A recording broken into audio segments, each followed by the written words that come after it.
Voter লিস্টে নেই অথবা আপনার নামটা ট্রাইব্যুনালে আটকে রয়েছে। আপনি জানেন না আপনার হিয়ারিং কবে হবে। ১ মাস পর, ৬ মাস পর, ১ বছর, ২ বছর, ৩ বছর, নাকি দেখা যাবে যে ভোট এসে যাবে তাও আপনার এসআইআর এর কাজ কমপ্লিট হচ্ছে না। যদি এরকম মনে হয় আপনাদেরকে আমি একটা তথ্য দিতে চাই। এখনো পর্যন্ত যা তথ্য আছে তাতে ৩০ লক্ষ লোকের নাম ভোটার লিস্ট থেকে বাদ গেছে। আর এর মধ্যে মে মাস পর্যন্ত যে তথ্য আছে বা এখনো পর্যন্ত যে তথ্য আছে তাতে ১৫ থেকে ১৬,০০০ লোকের হিয়ারিং সম্পূর্ণ হয়েছে। অর্থাৎ আপনারা বুঝতেই পারছেন যে এই বিপুল সংখ্যক প্রায় ৩০ লক্ষ লোকের হিয়ারিং হতে অনেকগুলো বছর কেটে যেতে পারে।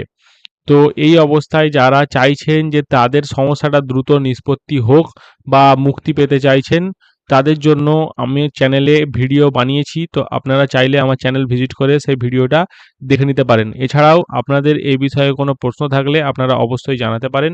ভিডিওটা শেষ পর্যন্ত দেখার জন্য আপনাদের সকলকে অসংখ্য ধন্যবাদ।